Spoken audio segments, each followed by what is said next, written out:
Hello good morning student. Today we will discuss about quantum mechanics और quantum mechanics का अपना topic होगा particle in infinite depth potential well, मतलब अपरिमित गहराई के विभव कूप में कण। तो आज आपने इसके बारे में डिस्कस करते हैं। तो let a particle of mass m bounded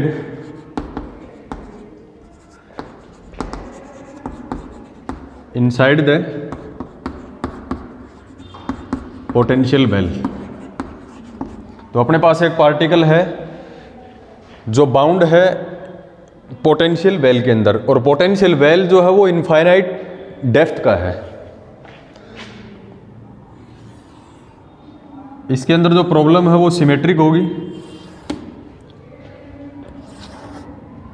इस पार्टिकल की जो डेप्थ है वो इनफाइनाइट है। It means potential energy at boundary infinite. एक m मास का पार्टिकल है जो इसके अंदर मूविंग है, और इस डेप्थ, इस पोटेंशियल वेल की जो विड्थ है वो -a2 + a है।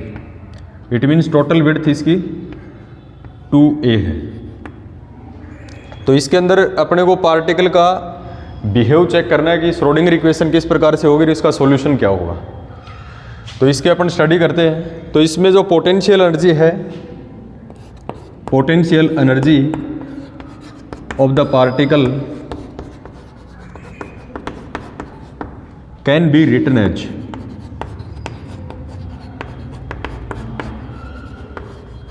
तो पार्टिकल की पोटेंशियल एनर्जी को अपन रिप्रेजेंट करते हैं V(x) इक्वल्स टू पार्टिकल की जो पोटेंशियल एनर्जी है वो वॉल के ऊपर और आउटसाइड द वॉल इनफाइनाइट होगी, और पोटेंशियल एनर्जी पार्टिकल की इस पोटेंशियल वेल के इनसाइड में 0 होगी, क्योंकि पार्टिकल इस इनफाइनाइट पोटेंशियल वेल के अंदर रुकेगा नहीं, तो इसके potential energy will be 0। Infinite कहाँ पे होगी? Eight wall. 0 तो कहाँ होगी अपन ये बोल सकते हैं? Inside the box, inside the potential well. It means x की वैल्यू माइनस और a के बीच में कन्फाइंड करें, तो -a to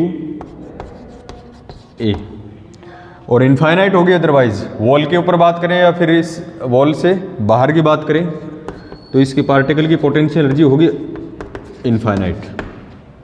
तो अपने इसको श्रोडिंगर इक्वेशन से सोल्व करते हैं, और श्रोडिंगर इक्वेशन की बाउंड प्रॉब्लम है उसका सॉल्यूशन चेक करते हैं। तो इसके लिए श्रोडिंगर इक्वेशन लिखते हैं। First of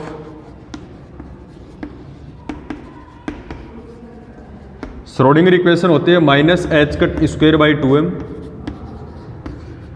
d²ψ/dx² plus V(x) equals to E(ψ). इसको अपन सोल्व करते हैं। -h²/2m को यहाँ से रिमूव करते हैं, मतलब d²ψ/dx² का जो कोफिशिएंट है वो 1 करते हैं, तो d²ψ/dx² plus 2m/h² e minus V(x) equals to 0। ये श्रोडिंगर इक्वेशन है अपनी, और इसको अपन इस पोटेंशियल वेल के इनसाइड पार्टिकल की जो स्टडी है वो अपन कर रहे हैं। तो इसमें E जो है वो पार्टिकल की एनर्जी है, V(x) पार्टिकल की पोटेंशियल एनर्जी है। Potential energy inside the potential well will be 0, Vx equals to 0। तो inside the well, inside the well V(x) equals to 0, मतलब पार्टिकल की जो पोटेंशियल एनर्जी है वो पोटेंशियल वेल के इनसाइड Vx इक्वल्स टू 0 है, otherwise infinite है। तो अपन इनसाइड की अपन स्टडी करें तो Vx की वैल्यू अपने को 0 पुट करनी है। तो Schrodinger equation d²ψ/dx² plus 2m, Vx की वैल्यू 0 हो गई, 2me upon h² into ψ equals to 0। 2me/h² this is constant, तो d² upon dx² plus k² ψ equals to 0, where K square equals to 2me by H cut square, then K equals to under root 2me upon H cut square. This is second order differential equation, और second order की differential equation को अपन इसका solution मानते हैं और इसको solve करते हैं। This is second order differential equation, so let general solution. तो इसका जनरल सॉल्यूशन अपन कंसीडर करते हैं। तो पार्टिकल जब भी डेप्थ के अंदर होगा तो इसका सेकंड ऑर्डर के डिफरेंशियल इक्वेशन है, तो मैथमेटिकली अपन इसको ड्राइव कर सकते हैं। अपने को इसके जो श्रोडिंगर इक्वेशन सेकंड ऑर्डर की जो डिफरेंशियल इक्वेशन आई है इसका सॉल्यूशन अपन कंसीडर करते हैं। तो let psi equals to A sine के एक्स प्लस बी कोस के x. This is second order differential equation solution. This is equation number 2। उसके बाद में अपन इस सेकंड ऑर्डर के डिफरेंशियल इक्वेशन को सोल्व करते हैं।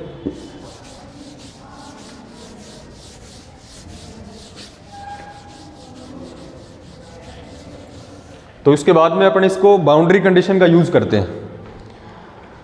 नाउ यूजिंग बाउंड्री कंडीशन,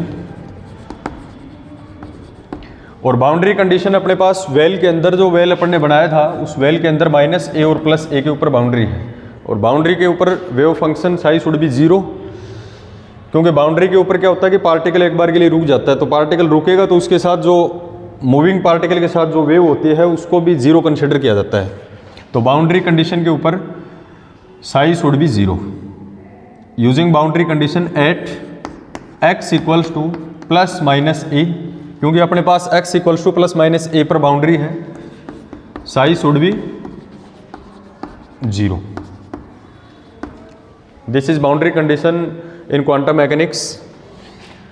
तो बाउंड्री कंडीशन का अपन यूज करते हैं। तो x की वैल्यू को a पुट करेंगे तो साई शुड बी 0। x की वैल्यू को आप प्लस a पुट करो या माइनस a पुट करो, साई को 0 होना पड़ेगा। तो then equation number 2 implies psi को अपन 0 कर देते हैं, a साइन के एक्स की जगह पर ए प्लस बी कोस एक्स की जगह पर रखते हैं ए। एक इक्वेशन अपने पास ये हो गई। इक्वेशन नंबर 3, एक अपन X equals to minus A put करेंगे तो भी साई को 0 होना पड़ेगा at X equals to minus A. तो psi again 0 equals to A sine के एक्स को अपने को रखना है minus A plus B cos के एक्स को अपने को रखना है माइनस ए।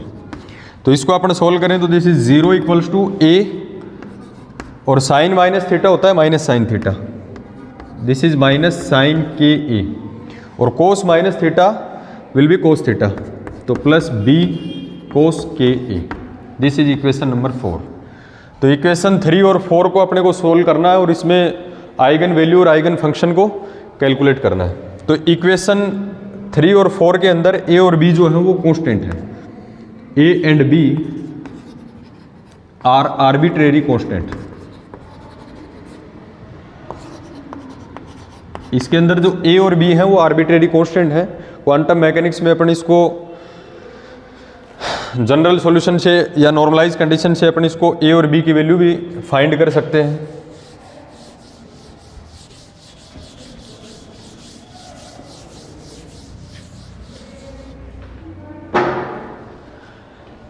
तो अपन इसमें a और b को फाइंड करेंगे। तो इक्वेशन 3 को सोल्व करो या इक्वेशन 4 को सोल्व करो, किसी भी एक इक्वेशन को सोल्व करना है। तो मैं इक्वेशन 3 को सोल्व कर रहा हूं बाय इक्वेशन 3।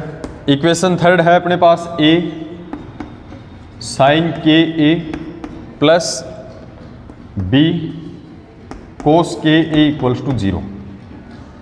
इस इक्वेशन में a sine K A plus B cos के इक्वल्स टू 0 है। इट मीन्स ये है कि ये टर्म की वैल्यू भी 0 होगी और ये टर्म की भी वैल्यू 0 होगी, तो दोनों को अपन ऐड करेंगे तभी 0 पॉसिबल है, अदरवाइज 0 पॉसिबल नहीं है। तो इसमें साइन a और b को साइमल्टेनियसली अपने को 0 कंसिडर नहीं करना है, क्योंकि a और b कांस्टेंट है। तो इसमें अपन कंडीशन लगाते हैं, फर्स्ट कंडीशन ये है, ये इक्वेशन तभी वैलिड है, इसमें अपन क्या करें कि इफ़ a इक्वल्स टू 0, अगर अपन a को 0 कंसिडर करें तो दिस इज 0, और अब इसको भी 0 करना है, a और b को साइमल्टेनियसली नॉट इक्वल टू 0, तो कोस के a को अपन 0 कर लेते हैं इसमें, कोस के a इक्वल्स टू 0, इसमें a को 0 कर दिया तो दिस इज 0, दिस इज कोस के इक्वल्स टू 0, तो 0 प्लस 0 इक्वल्स टू 0, तो इक्वेशन वैलिड है। एक कंडीशन अपने पास ये हो सकती है कि इसमें अपन b को 0 कर दें, व्हेन b इक्वल्स टू 0, तो अपन साइमल्टेनियसली a को 0 नहीं कर सकते हैं, देन साइन के a को 0 कर देते हैं, तो sign k a equals to 0। ये दोनों कंडीशन को अपन सेटिस्फाई करेंगे एक साथ कि a इक्वल्स टू 0 कर दिया, इसमें कोस के a को 0 कर दिया तो कंडीशन सेटिस्फाइड है, और एक बार अपन ने b को 0 कर दिया तो ये 0 हो गया, और इसमें साइन के a को 0 किया है तो ये 0 हो गया, तो दोनों कंडीशन है वो सेटिस्फाइड है। तो अपन इक्वेशन ये कंडीशन फर्स्ट अप्लाई करते हैं। नाउ बाय कंडीशन फर्स्ट, तो कंडीशन फर्स्ट को अपन अप्लाई करते हैं, और इसका अपन ने जो सॉल्यूशन है सेकंड ऑर्डर की जो डिफरेंशियल इक्वेशन आई था उसको अपने पास सॉल्यूशन आया था कि psi equals to a sine के एक्स प्लस b कोस के एक्स, ये अपना सेकंड ऑर्डर का डिफरेंशियल इक्वेशन का सॉल्यूशन है, इक्वेशन नंबर 2 में था। तो अपन इसमें कंडीशन लगाते हैं कि a को अपन 0 कर देते हैं। कंडीशन फर्स्ट ये कहती है कि a इक्वल्स टू 0, अगर a को अपन ने 0 कर दिया तो Sai equals to b cos के एक्स बचेगा, तो आपका जो वेव फंक्शन होगा वो होगा साई इक्वल्स टू a तो अपने पास 0 हो जाएगा, b कोस के एक्स। अब इसमें दोनों कोफिशिएंट की वैल्यू चाहिए अपने को, तो कोफिशिएंट a इक्वल्स टू 0 हो गया, अब कोफिशिएंट b बच गया, तो कोफिशिएंट b को अपन सोल्व कैसे करें, तो यहाँ पर अपने को नॉर्मलाइज कंडीशन लगानी पड़ेगी जिससे कोफिशिएंट b की वैल्यू आ जाएगी। By using normalize condition, by using normalize condition, अपने पास क्वांटम मैकेनिक्स के अंदर नॉर्मलाइज कंडीशन होती है psi into psi star d x equals to 1, और अपने पास इस पोटेंशियल वेल की जो बाउंड्री है वो -a टू a है, this is limit -a to plus a। अब अपने पास साई की वैल्यू ये है, और साई स्टार का मीनिंग है इसका कॉम्प्लेक्स कॉन्जुगेट, कॉम्प्लेक्स कॉन्जुगेट पे कोई इफेक्ट नहीं पड़ेगा, तो साई इंटू साई स्टार जो है उसको मोड ऑफ साई स्क्वायर भी अपन लिख सकते हैं, तो this is -a to plus a। Sai की वैल्यू अपन रखें b कोस के एक्स, b कोस के एक्स इंटू साई स्टार की भी यही वैल्यू आएगी b कोस के एक्स, बिकॉज विदाउट आइटा की टर्म है, इक्वल्स टू 1, तो b इंटू बी यानी b स्क्वायर इंटीग्रेशन से बाहर आ जाएगा -a टू प्लस a, और ये cos square k x d x equals to 1, और कोस स्क्वायर थीटा का अपने को इंटीग्रेशन करना है, तो this is 1 plus cos two theta by 2, तो इसको अपन लिखते हैं b square -a to plus a, इसको लिखते हैं 1 plus cos two k x divided by 2 into d x equals to 1, तो यहां से अपने को कोफिशिएंट b की वैल्यू मिलेगी।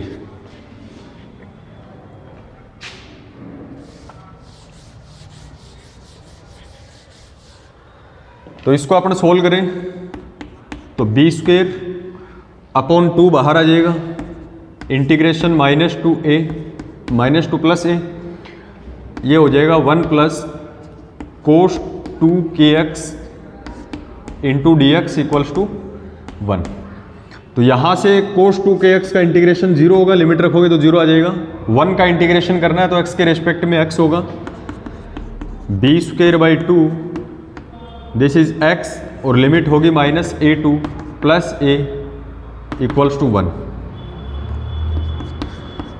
इसकी लिमिट अपन ओपन करेंगे तो -a टू प्लस a आएगा, तो into this is 2a equals to 1, 2 से 2 कैंसिल हो जाएगा, तो b स्क्वायर इक्वल्स टू आएगा 1 upon a, then b equals to आ जाएगा 1 अपॉन √1 अपॉन a, ये b की वैल्यू आ गई। तो अपने पास जो साई होगा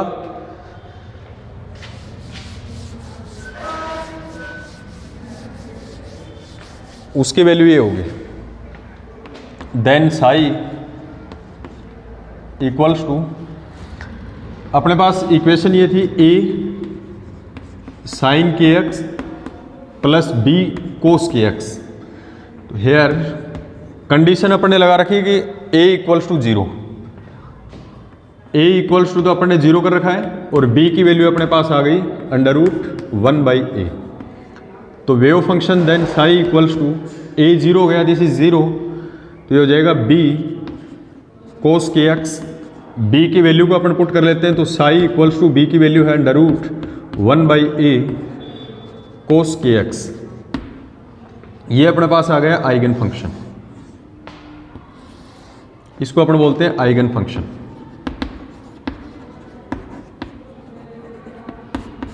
आइगन फंक्शन।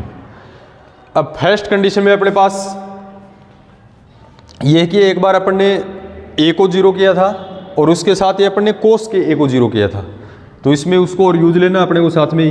एंड पहली कंडीशन के अंदर और किसको 0 किया अपने, cos k a equals to 0। Cos theta की वैल्यू 0 करनी, it means k a equals to n π/2, क्योंकि कोस π/2 पर 0 होता है। तो यहाँ पर जो n की जो वैल्यू होगी वो होगी अपने पास 135, मतलब कोस इवन π/2 के ऊपर 0 होता है, कोस इवन π/2 ऑलवेज विल बी 0। तो यहाँ से जो k की वैल्यू आएगी वो अपने पास आएगी n π/2a। k की वैल्यू अपने पास जो आएगी वो k equals to n π/2a आएगी। तो ये अपनी कंडीशन, फर्स्ट कंडीशन जो है वो सेटिस्फाइड है। सेकंड कंडीशन का अपन यूज करेंगे। सेकंड कंडीशन में अपन ने कंसीडर किया कि एक बार b को 0 करते हैं और साइन के a को 0 करते हैं अपन।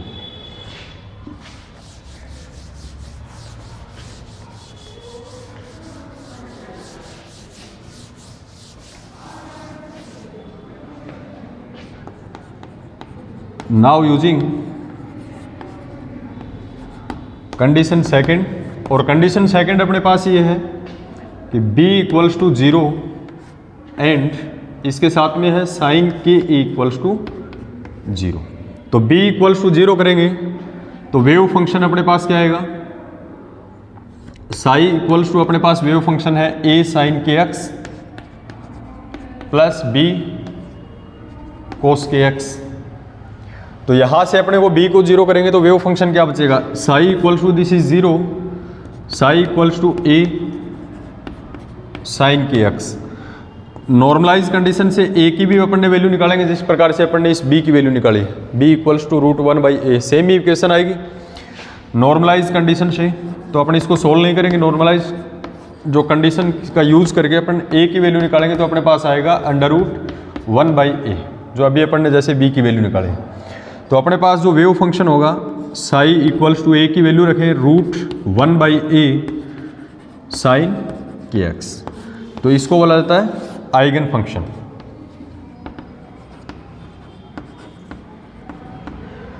तो पार्टिकल अगर इनफाइनाइट डेप्थ पोटेंशियल वेल के अंदर है तो वेव फंक्शन एक आइगन फंक्शन एक तो आएगा साई इक्वल्स टू √1/a कोस के एक्स, और दूसरा अपने पास आएगा psi equals to √1/a sine के एक्स।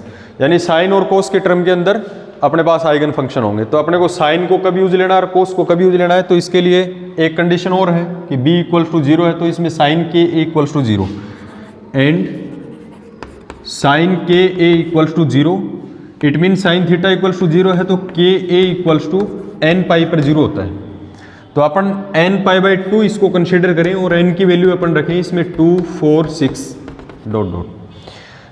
क्योंकि साइन जो है वो ओड π/2 पर ऑलवेज इवन π/2 पर ऑलवेज 0 की वैल्यू देगा। n की वैल्यू अपन 2 रखेंगे तो 2 से 2 कैंसिल हो जाएगा, पाई आएगा, और जब थीटा इक्वल्स टू पाई तो साइन पाई विल बी 0। तो यहाँ से अपने पास k की वैल्यू अपने पास मिलेगी n π/2a, और एक अपने पास यहाँ भी k की वैल्यू अपने पास मिली है n π/2a। तो इसका अपने को ध्यान सीधा सही रखना कि यहाँ पर जो n इंटीजर होगा वो इवन होगा, सॉरी ओड होगा 135, और इसके अंदर जो n की वैल्यू होगी वो इवन होगी 2 4 6। तो साइन और कोस दो प्रकार के वेव फंक्शन है, आपको यूज तब लेना है जब वेव फंक्शन साई में n जो है वो ओड नंबर हो, तब तो आपको कोस वेव फंक्शन कोस का हमें लेना है। अदरवाइज अगर आपके पास इंटीजर जो है n की वैल्यू अगर इवन है तो अपने को वेव फंक्शन साइन के x की फॉर्म में यूज लेना है। अभी इसके आइगन वैल्यू की अपन बात करते हैं, तो आइगन फंक्शन ये हो गया, तो अपन इसके आइगन वैल्यू निकालते हैं।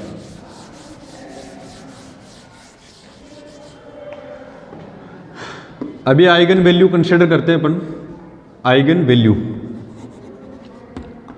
तो आइगन वैल्यू के लिए आपको ध्यान रखना है, एक तो k की वैल्यू अपने निकाली है अभी √2me/h² एंड एक k अपन ने अभी वैल्यू निकाली है k = n π/2a। चाहे कोस की फॉर्म में हो या साइन की फॉर्म में हो, k की वैल्यू दोनों की सेम आई है n π/2a। और एक श्रोडिंगर इक्वेशन में अपन ने k² = माना है 2me/h², दोनों का कंपेयर करते हैं अपन।